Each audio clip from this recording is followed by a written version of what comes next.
నమస్తే, welcome to 4 sides TV. 6 guarantee పథకాల అమలులో భాగంగా ప్రభుత్వం ఈ నెల 28 నుంచి ప్రజాపాలన కార్యక్రమం నిర్వహిస్తున్నామని మాజీ మంత్రి షబ్బీర్ అలీ అన్నారు. ప్రభుత్వం ఏర్పడి నెల రోజులు గడవక ముందే కాంగ్రెస్ పార్టీ ఇచ్చిన మాటను నిలబెట్టుకుంటోందన్నారు. ప్రజల కోసమే కాంగ్రెస్ పార్టీ పనిచేస్తుందని, ప్రతి గ్రామంలో నిర్వహిస్తున్న గ్రామ సభల్లో ప్రజలు తమ సమస్యలను సమర్పించాలన్నారు. ప్రజాపాలనకు సంబంధించి మాజీ మంత్రితో మా 4 సైడ్స్ ప్రతినిధి Srinivas face to face. 6 guarantee పథకాల్లో భాగంగా కాంగ్రెస్ ప్రభుత్వం అయితే నూతనంగా అయితే ఈ నెల 28 నుంచి వచ్చే నెల 6 వరకు అయితే ప్రభుత్వం సంబంధించిన కార్యక్రమాలు ప్రజల్లోకి తీసుకెళ్లే విధంగా అయితే ప్లాన్ చేసింది. ఈ నేపథ్యంలో గ్రామాల వారీగా కూడా సభలు ఏర్పాటు చేసి కూడా వాళ్ళ నుంచి దరఖాస్తు తీసుకునే విధంగా అయితే ప్లాన్ చేసింది. మాట్లాడదాం అసలు ఎట్లా ఉండబోతుంది ఈ కార్యక్రమం అంశం పైన మాట్లాడడానికి మనతో పాటు మాజీ మంత్రి షబ్బీర్ అలీ ఉన్నారు. వాళ్ళతో మాట్లాడే ప్రయత్నం చేద్దాం. సార్ నమస్తే సార్, చెప్పండి. ఇప్పుడు ఏదైతే కాంగ్రెస్ ప్రభుత్వం నూతనంగా 6 గ్యారెంటీలు అమలు చేసే విధంగా అయితే ఒక ప్లాన్ చేసి ప్రజల వద్దకు అయితే వెళ్తున్న సిచ్యువేషన్ అయితే కనిపిస్తుంది. ఎలా ఉండబోతుంది? 28 నుంచి అయితే ఈ కార్యక్రమం చేపడుతున్నారు. ఎలా ఉంటుంది సార్? బాగుంటుంది. ప్రజలకు ఇచ్చిన వాగ్దానం పూర్తి చేసేందుకు మేమైతే 100 దినాలు అన్నాం, కానీ 100 దినాలు కాకుండా 20 దినాలకి కార్యక్రమం ప్రజలు పోతుంది. 6 to 2 గ్యారంటీ అయితే ఓన్లీ 3 డేస్లో ఉచిత బస్ టికెట్ ఫ్రీ, అలాగే మన ఇన్సూరెన్స్ బీమా, రాజు ఆరోగ్య బీమా 10 లక్షల వరకు ఆల్రెడీ పెంచేసినాము. మిగిలిన గ్యారంటీ స్కీమ్ కి ఫామ్ రేపు గౌరవ ముఖ్యమంత్రి గారు రిలీజ్ చేయబోతున్నారు. 28 నుంచి త్రూఅవుట్ తెలంగాణ స్టేట్లో మున్సిపాలిటీస్, కార్పొరేషన్స్ అండ్ గ్రామ పంచాయత్స్ అన్నిట్లో ఈవెన్ చిన్న తాండా ఉన్నా కూడా ఈ కార్యక్రమం మొదలు పెడుతున్నాము. ఈ కార్యక్రమాల్లో ఫస్ట్ డే ఫామ్స్ ఇస్తున్నాము. ఈ 6 గ్యారంటీస్లో మీకు దేనికి ఇల్లు లేనికు కావాలా, మాకు ఇల్లు లేదు, మాకు ప్లాట్ లేదు, మాకు 2500 రూపాయల అది స్కీమ్ కావాలా, ఉచిత గ్యాస్ సిలిండర్ స్కీమ్ కావాలా, ఇవి అన్నీ ఇచ్చిన స్కీమ్తో కంపైల్ చేసి మళ్ళా కమిటీ ఆఫీసర్ల దగ్గర పోతారు. కానీ మీ ద్వారా మీ ప్రజలకు తెలియజేసేది ఏమంటే, అందరూ సర్టిఫికెట్లు కావాలని గత ప్రభుత్వాలు మీ సేవా సెంటర్లో తిరుగుతారు, క్యూ పట్టుకొని తిరుగుతారు. ఎవరు క్యూలో పోవద్దు. రేపు మాత్రం కేవలము ఒక డాక్యుమెంట్స్లో రేషన్ కార్డు ఒక జిరాక్స్ కాపీ, రెండోదేమో మీకు ఆధార్ కార్డు జిరాక్స్ కాపీ, 2 కావాలా.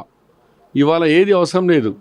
వాళ్ళకి తర్వాత మేము వాళ్ళ ఇంటికి పోయినప్పుడు, నువ్వు ఇల్లు లేదని చెప్పినావమ్మా దరఖాస్తు, నీ ప్లాట్ యాడ్ ఉన్నది, ఇగో నాది ప్లాటు శాంక్షన్, నీ రేషన్ కార్డులో ఎంతమంది ఉన్నారమ్మా, ఈ రేషన్ కార్డులో మాకు 4-6 పిల్లలు ఉన్నారు, కానీ రేషన్ కార్డులో 2 పేర్లు ఉన్నాయి, 4 పేర్లు రాలేదు. ఆ 4 పేర్లు యాడ్ చేసి కొత్త కార్డు ఇస్తాం. కొందరు అపోలు ఏం చెందారంటే పాత కార్డు క్యాన్సిల్ కావు. కొత్త కార్డులో ఎగ్జాక్ట్గా పిల్లల లగ్గాలైతే వాళ్ళ సపరేట్ కార్డు చేస్తాం, కుటుంబం సపరేట్ అయితే. దీంట్లో కొత్త ఫ్యామిలీస్ ఉన్న వాళ్ళకు, కొత్త పిల్లలు పుట్టిన వాళ్ళకు కూడా అందులో యాడ్ చేస్తారు. కాబట్టి న్యూ కార్డ్స్ ఇచ్చి పాత కార్డు అప్పుడు క్యాన్సిల్ అయింది, కానీ ముందు క్యాన్సిల్ అయ్యేది కాదు. దాని బదులు సో అండ్ సో డేట్కు ఈ డేట్స్ మేము రేషన్ కార్డ్ కంప్లీట్ అయిపోయిన తర్వాతనే పాత కార్డ్స్కు అవి చెల్లవు అని ఇస్తాం. కానీ దానికి ఇప్పుడు మోదీ ఏం చేసిండు, 200,000 నోట్లు ఈ దినం నుంచి చెల్లవు అన్నాడు.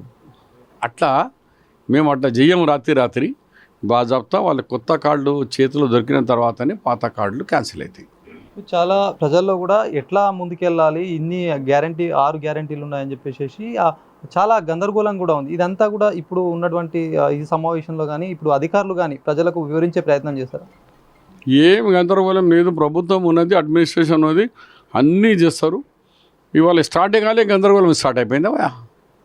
అంటే అది కూడా మీ సేవల తిరగా కాదు, లైన్లో కట్టి చేసేది. ఇంటికి పోయి చెక్ చేస్తాం, గ్రామ సగల పెడతాం. డూప్లికేటా ఒరిజినలా కరెక్ట్ అంటున్నా గ్రామ ప్రజలకు లిస్ట్ పెడతాం. వాళ్ళే చెప్తారు, ఈయన ఉన్నోడు ఇంకో ఇల్లు లేదని తప్పు చెప్పిండు, ఈయన రేషన్ కార్డులో ఇంతమంది అని రాస్తున్నాడు అని ప్రజలే పట్టిస్తారు మాకు. ఎందుకంటే ఏది ఉన్నా ట్రాన్స్పరెంట్గా ప్రజల మధ్యలో జరుగుతుంది. ఈ నిర్ణయాలన్నీ ఎక్కడో ఎమ్మెల్యే గారి ఇంట్లో, నాయకుల ఇంట్లో కాదు, ప్రజల మధ్యలోనే ఈ డిసిషన్స్ అన్నీ జరుగుతాయి.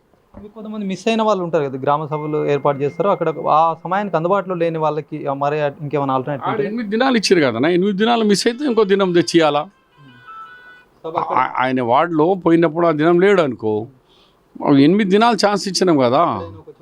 యాడైనా ఒక చెడ కాదు, మరి ఒక సపరేట్ పెడతాం మిస్సింగ్ అయిన వాళ్ళకు, మీరు వచ్చి ఇచ్చేయండి అని. ప్రోగ్రామ్ జరిగినప్పుడు కొన్ని ఇబ్బందులు వస్తాయి, దాన్ని రెక్టిఫై చేసుకుంటూ పోతారు.